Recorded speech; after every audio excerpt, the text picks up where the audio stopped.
Welcome back, Bannock folks. You're tuned into another episode of Bandecdotes, podcast that's hold it down for the underground sound here in Ontario, Canada. And I'm your host, Phil Paxton. Thank you for joining me today. If you aren't already, make sure you're subscribed to the YouTube channel and following us on all the social medias.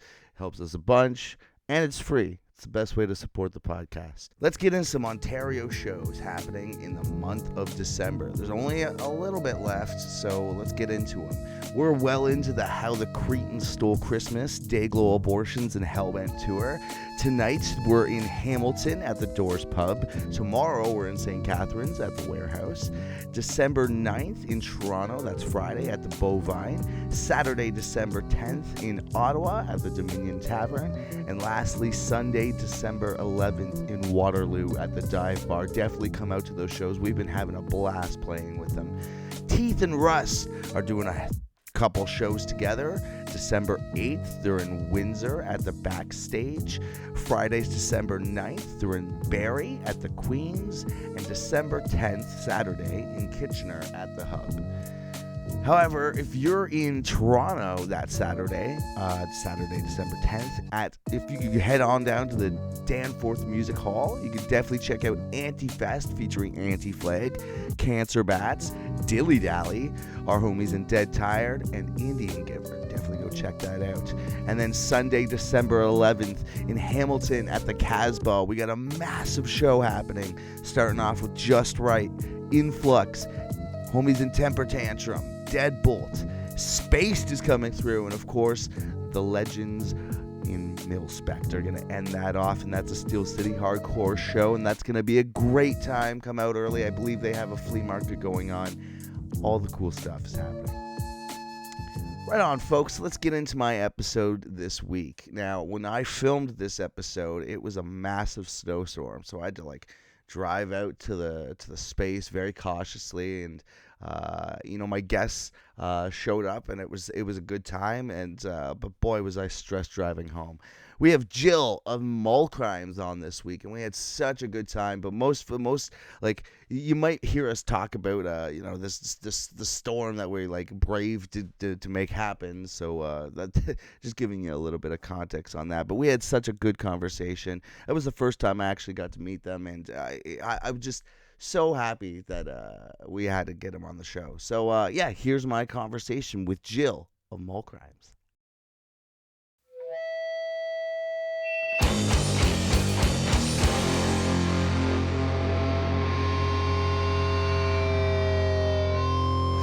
Welcome back, Bannock folks. You're tuned in to another episode of Bandecdotes, a podcast that holds it down for the underground sound here in Ontario, Canada. And I've got my guest this week, Jill Clare. Thank you for joining me, and you're from Mvll Crimes. I am. Awesome. All true so far. Thank you for joining me. Happy to be here. How's your day been so far? It's been great. That's great. Yeah, we're meeting on Saturday. Yeah. Played a lot of Animal Crossing. Watched a lot of King of the Hill. Oh, there you go. That's a great day. You still playing the latest Animal Crossing with the new Horizons? I was really into it when the pandemic first happened, and then when the world kind of started to open up again, I forgot about my little village, and they're still chilling there. When you can do gardening in real life, the idea of doing virtual gardening somehow loses its appeal. I got out of it, and it pulled me right back in. I wanted to check on my island, pull some weeds. It's funny how that is, right? And you're like, oh, this person left? Oh, no! Gotta get a good one in yet. Yeah. So you play in Mvll Crimes, which is what do you describe yourself, like a punk, band from London? You're from London. Yeah. I used to say post-hardcore normally. Yeah. Yes. Yeah. Right on. And how long have you folks been a band for? Since August of 2019. Oh, so you guys are fairly new, eh? Yeah. Is this a new project? Is this the first project you've ever played in, or? This is my fourth band, Fun. And all of my bandmates are pretty seasoned musicians in their own right. I think out of all of us, I'm probably the newest to creating music. Enough. Yeah, that's fun. Yeah, no, you guys have a great sound. I really enjoy what you folks are doing. You've got new kind of wave into it. There's tongue-in-cheek lyrics. Is there any big inspiration behind the band, or is it just you guys wanted to get together and start something new, and then you guys kind of talked about something, or maybe you sat in a room, jammed a bit out, and then it kind of came naturally? Was there anything that you did to prepare what you guys were playing for? Or? Yeah, I think the impetus of this band is really Patrick, who plays guitar. He has had a lot of different bands, a lot of pop punk, strangely, because he Mvll Crimes is a bit heavier. But he was like, I want to make some heavier music, and recorded a couple demos with our original drummer Nathan. Shout out to Nathan Patrick. And these demos just sort of sat on the shelf for half a year. He was like, I really want you to sing on these. I was in school at the time, so I was just like, it's, I'll get to it. And then, summer of 2019, I was finally done school, had some time, and we recorded a demo, and it was just really fun. We were lucky enough to play a festival around that time. It hasn't happened in a couple years because the person who was sort of the central coordinating force behind it is currently in Montreal. Okay. Lucky them. But Davida Guslitz used to do this festival called Collateral Jamage every year, so we were like, oh, we want to play that. Nice. So got this demo together, and fortunately we're accepted to play, and then we were like, oh, this is really fun, let's keep it going. And then it's almost like I can't not play with the people in the band at this point. They're so good. The bass, guitar, drums, each individually are so good, it would just be so foolish to walk away. Right? Yeah. That's awesome. And how many shows have you guys played since? Because if you guys started in 2019, I can only imagine you guys came to a halting stop, right? And I'm sure, I think this is almost universal experience for a lot of people who were in bands over the pandemic, all those practices where everyone's wearing a mask. Yeah. Oh, man. Singing for an extended period of time with a mask on, it just gets damp. Oh, yeah. It's just like having a wet rag on just on your face, and you're just making out with it. Yes, yeah. Yeah. You get to know those masks really intimately, Yeah, I have totally lost count of how many shows we've played. Certainly, obviously, pandemic is still going on, but as things have been opening up, we've been playing 3 shows at least a month for probably the majority of 2022. Nice. And then at kind of between lockdowns, we'd try to play as much as we could. Right on.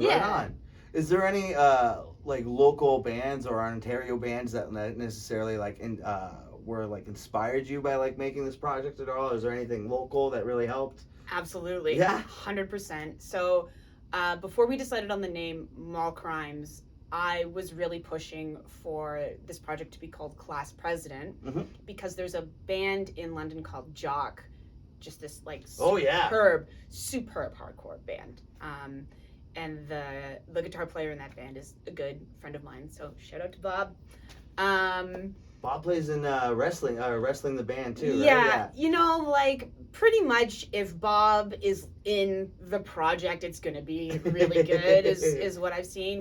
He's playing bass in Strawberry Cough now. Oh, cool. Well. That's right, I didn't know that. Yeah. The sweetest boys. The sweetest men, I should say. Yeah, so just, so in love with Jock, and we're like, oh, we'll be so sick to play a band, play a show with Jock. So I would say they had a real direct impact on us. And then London in general has this very fun, weirdo, kind of experimental history. The Nihilist Spasm band is there. So I feel the kind of the legacy of coming from a place that has this storied noise band is that you get some really interesting bands. An example coming to my mind is Susan's, who I'm seeing later. I've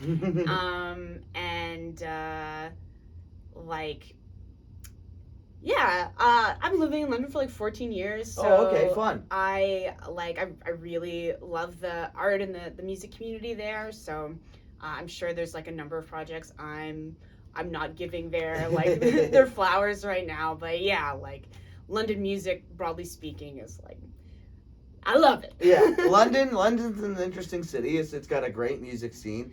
But I wanted to go back to so when you guys decided on the name Mvll Crimes. How did you guys end up on that name? And was it where did the because it's with the V, right? Yeah. Mvll for people listening and not watching. Yeah. So how did you guys land on that? So we were kind of bouncing names back and forth. This is Patrick and I, and like I mentioned earlier, I was really pushing for a class president, but we were kind of like, oh, that's really like biting jocks rhyme, you know? So got to pick something else. And then we kind of tossed out Mvll Crimes, and we're like, well, what even is like a mall class crime in a way, right? Like, is it shoplifting? Is it spitting from the balcony? Is it like stealing change from the fountain? And we were like, ha ha ha, that's very funny. And then we flipped the A around because, number one, I think it looks awesome. Yeah. Unintended like side effect of that is that people are like, well, how do you say your name? So it's been this cool icebreaker too. So that's cool. Yeah. And have you committed any Mvll Crimes? Oh man, when I was 5, I stole a balloon from the like equivalent of Spencer's Gift in the 90s. It was a store called the It Store. The It Store, I remember it. Oh my god. If you needed a boob mug, that's you look no further. That's right. Or like a raunchy card. They have like a whole wall. Oh my god. But yeah, so I stole this balloon from the It Store, and my parents like found out right away and made me like go back and apologize. Yeah, so I think that is my my most the Mvll crime I got caught for, and then probably like underage drinking in the movie theater and smoking weed in the parking lot. The good stuff. Running around when I should have been walking, you know, real hardcore shit. I think I was busted once for fucking skating in this mall once. Just fucking, hey, stop right there. And I tried to get away. Hell yeah. Fucking Larry the mall cop. Yeah. On the Segway, yeah. So let's get back to London music scene now. Yeah. Now, I know that there's lots going on in the London music scene. However, it is still a 2-hour drive from maybe anywhere else that's going on, right? You guys are in the middle between the stretch of Windsor and like Hamilton, GTA-ish. So I always find that like there's a lot of stuff happening, but it's still kind of just kept in the city. Yeah. How many venues you got going on now there? There's Rum Runners. I know you got the London Music Hall, but is there any what's the Foam Dome still happening? Is that still going? Just the Dome now because all the foamers moved out, but yes. Oh, sure. Still going strong. Yeah. What were the foamers? What was that? What is that supposed to mean? Hell yeah. So there was a band in London. Unfortunately, they are no longer a band called Foam. Oh, okay. They were just this like really cool like distorted punk like kind of psych project. Pat, who plays guitar in Mvll Crimes, played bass in Foam.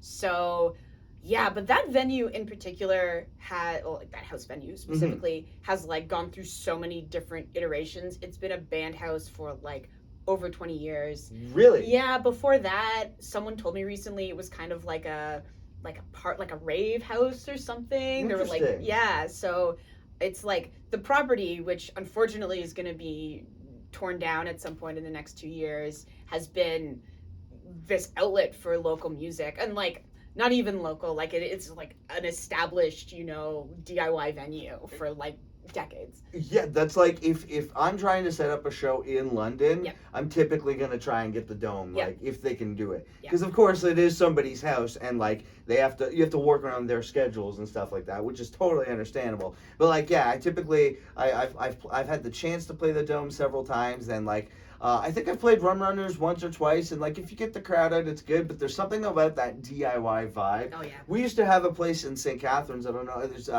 shout out to Bones. Bones used to have a place called Temple. It was just very similar to the Dome, where it was just like constant like band, like maybe a show once a month, maybe once every 2 months or something like that. Everybody knew it had that party element vibe where, but then you could go see a band in the basement, which is I think is a really important place for. I mean, it's always fun to play, but like I never really had a place like that growing up, like in high school, and I can only imagine how cool that would be, like being that age and like getting to see bands and getting to be more social and like without going to like a house party where maybe somebody has a gun or some shit. You know what I'm saying? Yeah. Or like, I think that venue in particular has had a real lucky streak because it's all been pretty solid people living there for the most part.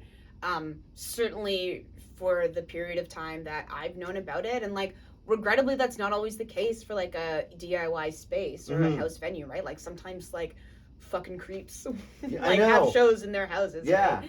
And that could be like so toxic Absolutely. To a scene, right? So like just so much gratitude that like not only is there a house venue like the Dome, but like it's something that really prides itself on being a safe space too. So that's great. Shout out to the Dome. Shout out to JJ. Shout outs. So where can you see Mvll Crimes? Oh, sorry. Before I get into that question, you folks are part of the Curse Blessing family. Oh boy, are we ever! Yeah, part of the Curse Blessings roster. Shout out to Al and all the good things. Yep. And so, how did that come about? They're doing great things for the music scene. And did they put out your EP? Was that what? Yeah. Our most recent release was called You Embarrass Me, and it was very graciously and generously put out by Curse Blessings Records. Oh, right on. Yeah. By fucking record. And Embarrassed was, of course, with the V and the A's, right? Of course, that's how we do it. That's how we do it. Right on. So, where can you see Mvll Crimes doing in the next 6 months and a year? Do you guys have plans to tour outside of Ontario at all? Is there any plans for a full length? Hell yeah. Like yes to both, yes to all of the above. We've got some like plans in the works for a couple of tours in 2023, which I'm so excited about. I've never been in a touring band before. Oh, that's exciting. So yeah, and I'm like very under traveled as a person. I have seen like very, very little of this country. So the opportunity to tour with Mvll Crimes just sounds like a dream come true. Right on. Yeah, and then as far as a full length goes, I think the vinyl shortage has impacted each of us all in our own like unique, devastating ways. So we recorded all the songs on You Embarrass Me in 2021, and then as a result of the vinyl shortage, our record, because again through the generosity of Curse Blessings Records, came out on a 12-inch and took a year for it to be pressed and delivered to us here in Canada. So as much as I love every single one of the songs that we recorded on You Embarrass Me, it's been songs we've been playing for like a year now, right? Yeah. Like over a year. So I'm really excited to start writing some new stuff, and I think we've got like 8-ish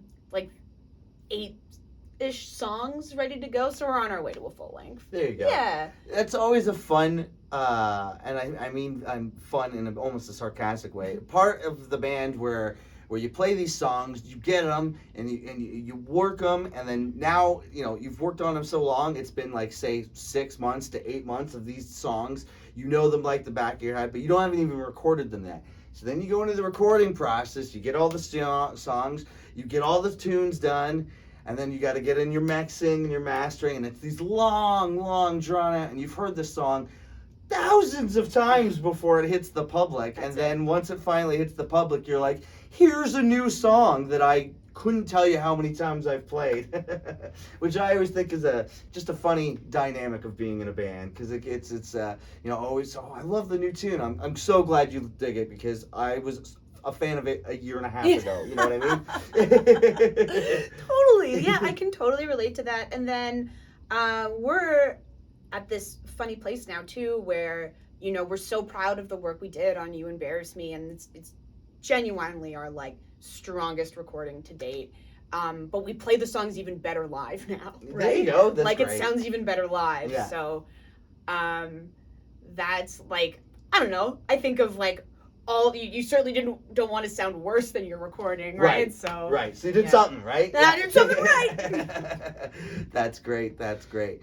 Yeah, we could probably move into some Bandecdotes. So Bandecdotes, just some fun stories that you folks have from being in a band, playing in a band, being on the road. But I guess you haven't been much on the road yourself, eh? Just the 403, as aforementioned. Is there any bucket list places you want to hit, like inside Ontario, outside of Ontario, outside of Canada? I really want to make it up to Barrie. Yeah. That is like Tarantula Tapes land, and I know those folks are doing really wonderful work. So would love to do a show with some of those bands. We've got something happening with Black Void in January, which I'm stoked about. I know they just put a tape out with Tarantula Tapes. I'd love to make it out to Peterborough also. I've played there at least one time, and I don't know, I really like the community out there. My older sister went to Trent, so I have some very fun memories of underage drinking at the Red Dog and stuff, so would love to head out there. I didn't even know Peterborough had a scene or anything. Oh yeah. This is a few years ago now, sure. And unfortunately I don't think this band is playing together anymore, but an old band I was in, we had a show out there with this band called Death Sticks, and they were just they're so a cool good. band. They are such a cool band. Laura, who was the drummer in that band, is just on another level, you know what I mean? So I think both the members of that band are now doing kind of cool stuff. So shout out to the members of Death Sticks. Right Keep on. up the good work. Yeah.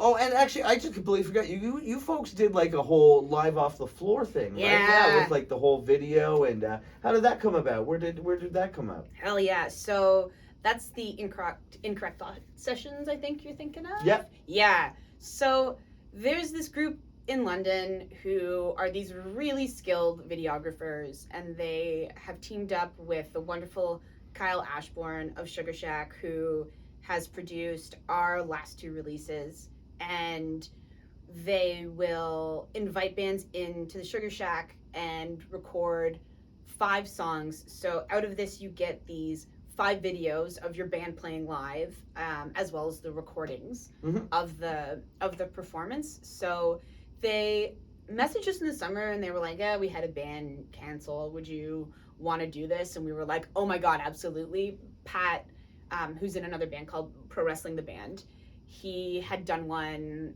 a few months prior to that, and it was incredible. That's a very handsome band. All the members of that band are very good looking, so definitely a very visual band. Pro Wrestling the Band's great. Yeah, we they had really them we had them in St. Catharines in the summer there. Ooh, They're yes. great, Yeah.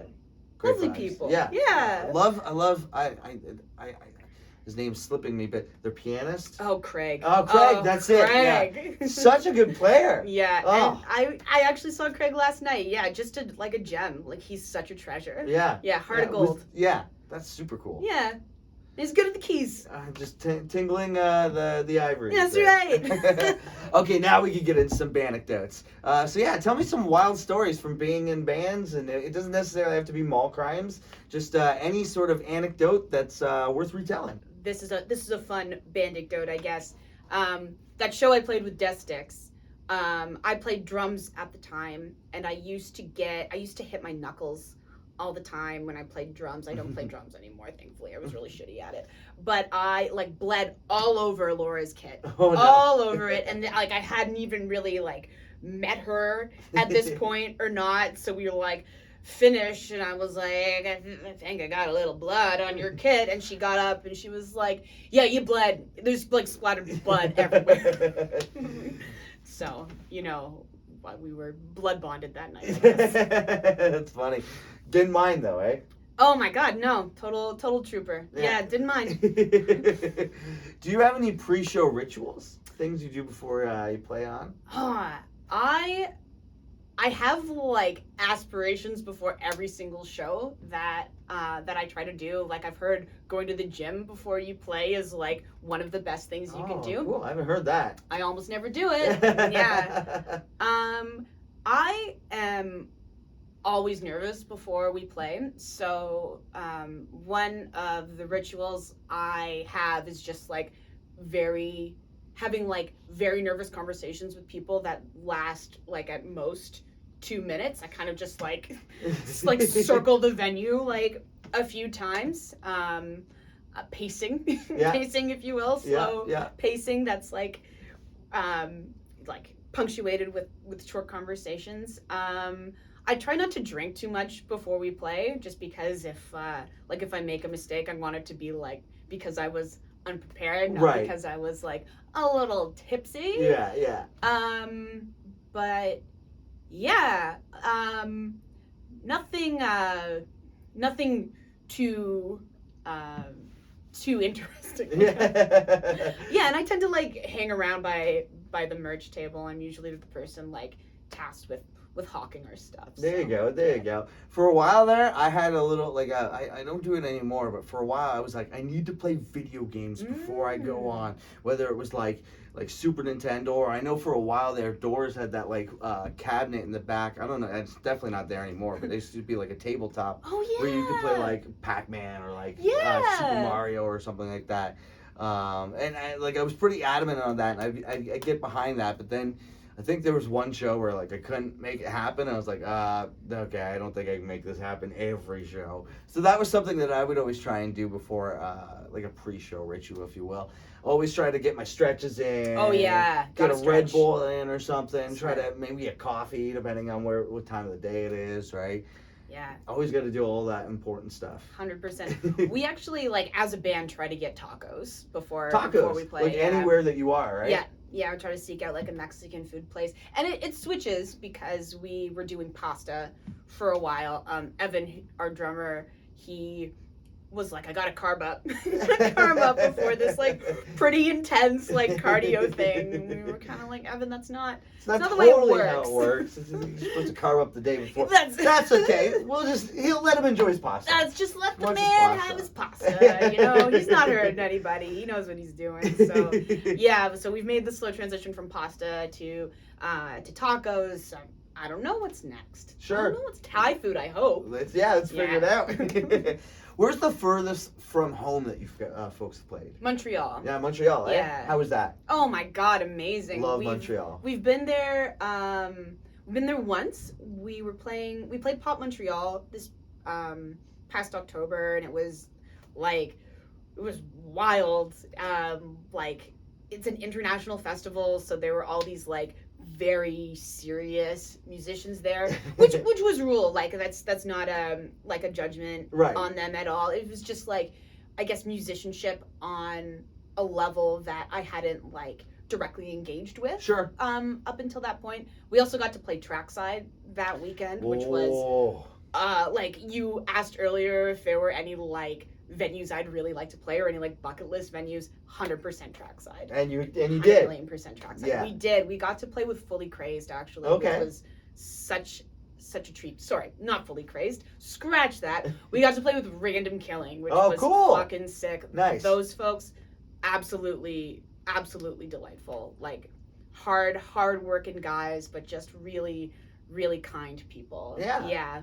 Love Trackside. It's such an interesting place. Yeah. Especially if you've never been there before. There was one time Hellbent's played there a couple times, and then we had a different guitarist on our next run, and then we pulled up to Trackside, and he's kind of going where are we? And all of us are just relax, and he's no, I don't feel comfortable. Yeah. And it's you gotta, it doesn't look the greatest, but once you start meeting the people there who are very friendly, you get into that area where you're playing is so cool. It is I swear, it's the highest form of DIY. Oh, yes. It is it's the Cadillac of DIY. They've made everything that they can. And you could smoke in the venue. You can, and it is taken full advantage of. Oh yeah, that's just it, right? You're on stage, you're begging. But yeah, it's a good time. It's a great time. I love Trackside, and I love that they're still doing shows there. Totally. It's important for that place to be doing stuff. Yeah, and shout out because they very explicitly have the Narcon symbol behind the bar, and I just I think that's wonderful. Like if folks are having an overdose, like they're in good hands. Yeah. Like it definitely seems like a space where there's like multiple people trained to intervene Yeah. if you're overdosing, and I love that. Like yeah, that's like being in public in 2022, right?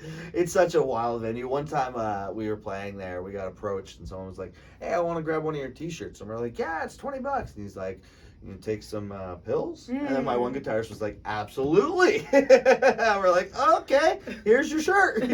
He's gonna, all right, cool. That worked out for everybody. Yeah, always a good time at trackside. Business. Yeah, exactly. Yeah, 100%. I was speaking with this one person who like had experience like riding the rails extensively, like had been on trains like for several months, I think, and like that's really cool. I've never really like had an opportunity to talk at length with someone who's traveled around Canada and the US like that. So that's super cool. Shout out to Patchwork. There you go. Are there any go-to gas station snacks that you go to? Ooh, yeah.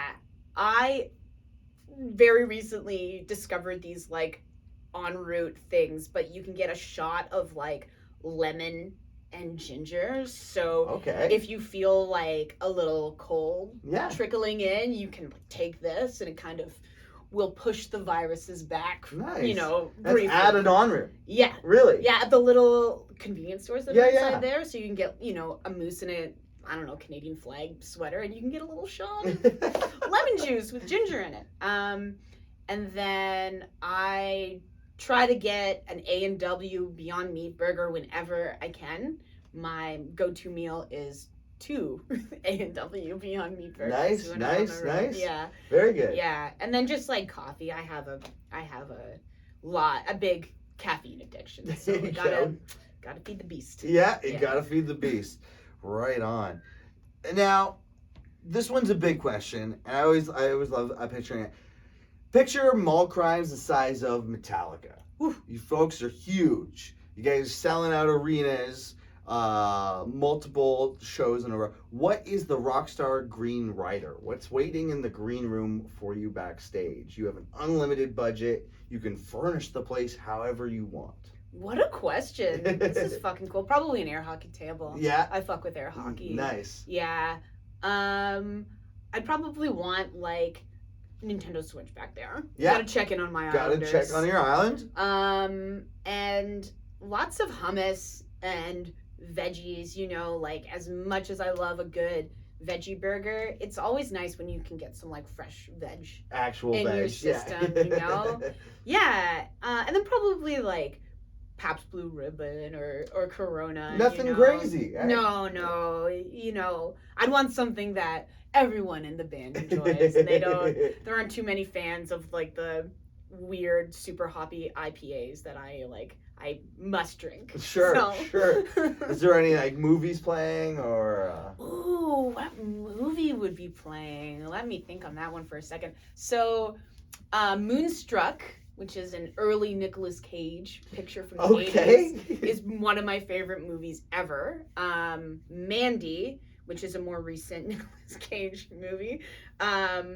Also probably, and then probably Akira, the like Katsuhiro Otomo animated movie from the 80s. There you go. Yeah. Have you seen Bart Kira? Like the trailer for Bart Kira? Oh my god, is there a trailer now? I have the comic book. Oh yeah. I was like very into Bart Kira as it was like coalescing, but there's a I didn't know that there was an actual that's God. Cool. They got all of these like all these different artists to just illustrate a few pages of the original manga. And it was such a cool project. That's super cool. Yeah. Right on. I think I've only got one more question here for you, but give me 5 records that you think that someone needs to hear before they die. Oh, okay. Dorothy Ashby's Afro Harp is like the sound of having a cool party in the 1960s. It's this like incredible acid jazz album. I think it has appeal for a pretty broad swath of the population, so check that one out for sure. I really like the soundtrack to the movie Fantastic Planet. Okay. It's one that's been sampled a lot in hip hop. Sure. So if you listen to the soundtrack, you'll probably hear Just like something you've bells and heard whistles. before. That's super cool. Yeah. Fantastic Planet. Yeah. It's a movie. It is. It's an animated movie from the 70s. Like it's French originally, so Planet Fantastique is Sure. the other title. It's about like humans living on a planet where they are not the dominant species. There's like these enormous blue aliens who are the like dominant species. Okay. The interaction between the two groups. Interesting. It's really good. And it's got that weird animation style you might have seen in like the Monty Python transitional sequences where it's kind of like choppy. Yeah. I know whole exactly movie's what you're talking about. Yeah. Check that one out for sure. So maybe Fantastic Planet would be my Metallica level rider. Yeah, I don't know. That's cool. I love Penis Envy by The Crass. It's probably one of my favorite albums ever. Cool. Electric Mud by Muddy Waters. Nice. Which was like, I guess people hated it so much they had to bury the recordings. Really? I fucking love the album so so much. funny how that's a thing that people do. Have you heard about the ET game? Yeah. Where, like, for I don't know, for folks who don't know, there was a NES game that came out for the original Nintendo, and it was like the ET game, the movie game, and like the gameplay is so like you're like literally like a square trying to get like a blue square, like it's like is no reminiscent of ET the movie at all, and it was so bad that people buried it in like a landfill to like make sure that nobody could ever get it again, which is like. Why is that why can't we just burn it? Like, or I guess it's plastic. I guess that wouldn't be good either. I guess you're polluting either way. Yeah, damned if you do, damned if you don't. Yep. Damn it, E.T. Why couldn't you have been better? Yeah. Spielberg, come on. So Electric Mud. Yes. Muddy Waters. So that leaves one more choice. Let's see here. What do we got? Okay. So in 2022, we lost the Queen of Funk, Betty Davis. Any one of her albums. She is so like just so ahead of her time, you know, like just like centuries ahead. Still, like we're still catching up with her, and like really, I think misunderstood when she was still like a performing musician. But yeah, They Say I'm Different, I think, is the first album of hers that I heard. So start with that one. Start with that one. Yeah. Cool. Right on. Do you have any more Bandecdotes that you want to roll out, or before we end this thing up? Hell yeah. So Scott Thompson from Kids in the Hall has this very cool art punk band called Mouth Congress, who... Really? I didn't know Scott Thompson had a band. Holy shit, does he ever have a band.